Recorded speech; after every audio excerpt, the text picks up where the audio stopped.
While a lot of horror movies end with the villain living to fight another day, or even prevailing over the hero altogether, there are also many instances where the antagonist is indeed put down for the count for good. Typically, it's the result of the hero overcoming tremendous adversity to take the villain out, but sometimes it's also fair to say that the bad guy, whether a flesh and blood human or more grotesque supernatural entity, set themselves on their own fateful path. So with that in mind then, I'm Ellie with What Culture, here with exact moments that doomed horror movie villains. Hoffman kills Jill in Saw: The Final Chapter.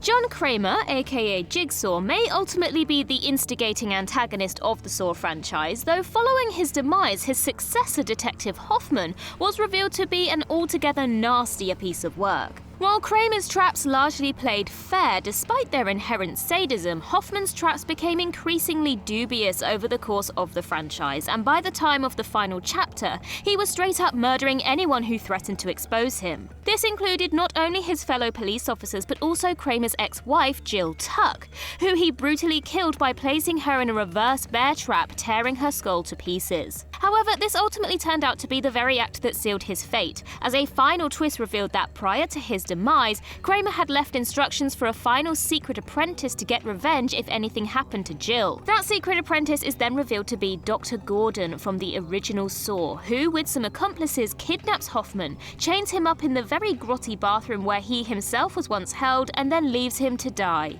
While we've never actually seen Hoffman's corpse, he's clearly dead. Though Jill was the one person left standing who could expose him, in killing her, Hoffman basically signed his own death warrant. Jack enters the maze in The Shining. Though Jack Torrance was basically a dead man the moment he agreed to serve as the caretaker of the Overlook Hotel, one very specific decision ensured his more immediate demise. When pursuing his son Danny with murderous intent in the film's climax, Jack chases him out into the cold and then into the Overlook's elaborate hedge maze.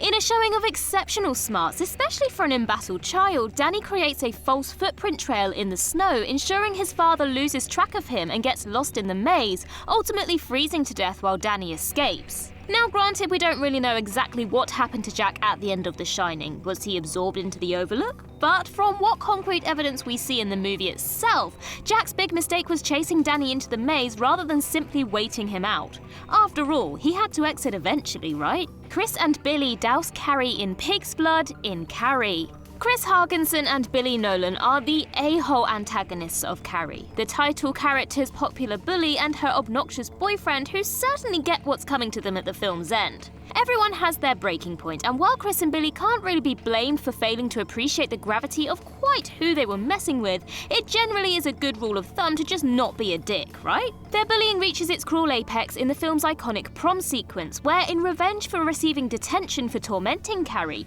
Chris and Billy set up a bucket of pig's blood to be poured over her when she wins the rigged prom queen election. But the trauma suffered by Carrie in this moment unlocks the full brunt of her telekinetic powers, causing her to burn the gymnasium down and cause the deaths of most everyone in it. As Carrie walks home, Chris and Billy attempt to run her down, but Carrie uses her abilities to make the car swerve, flip over and explode, killing them both. The lesson here? Leave the weird kid in school alone, and definitely don't try to run over somebody who just slaughtered your entire class with her damn mind.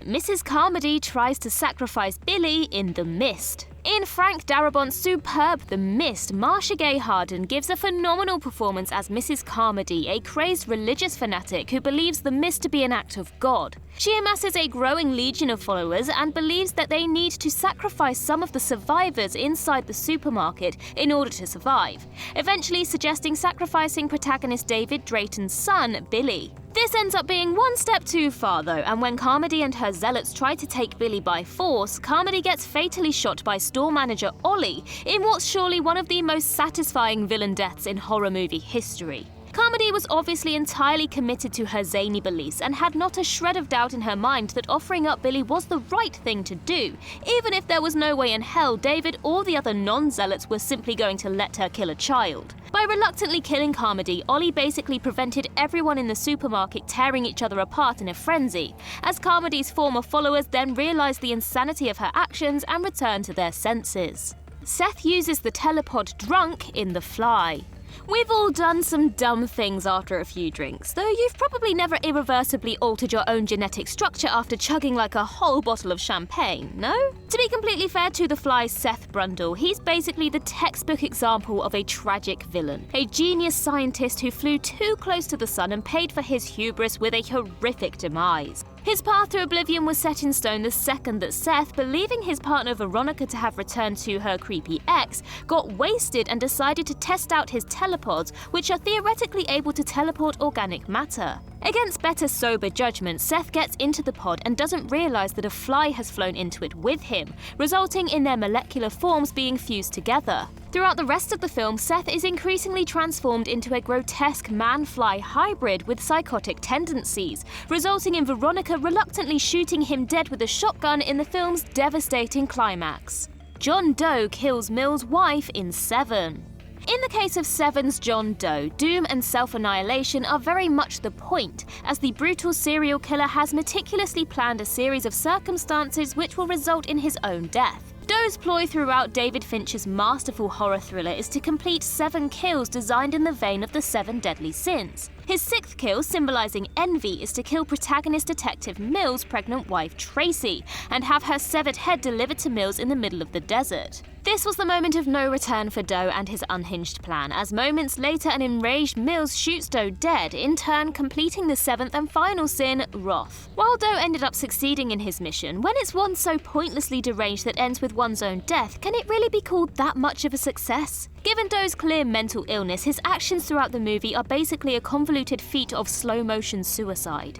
Bullies pick on Oscar in Let the Right One In. Much like Carrie's Chris and Billy, Let the Right One In's bullies got pretty damn unlucky with who they decided to pick on. Throughout the Swedish vampire film, poor Oscar is targeted by a group of bullies who take things way too far in the movie's climax, when one of the group, Jimmy, forces Oscar to hold his head underwater in the local swimming pool for 3 minutes at knife point. But Oscar is saved by his vampiric friend Ellie, who arrives at the pool and summarily dismembers all but one of the bullies, leaving only the most reluctant member of the group alive, but very, very traumatized. From the moment the gang began picking on Oscar, things continually escalated, ensuring a future they most certainly could have never seen coming: having their heads ripped off by a vampire.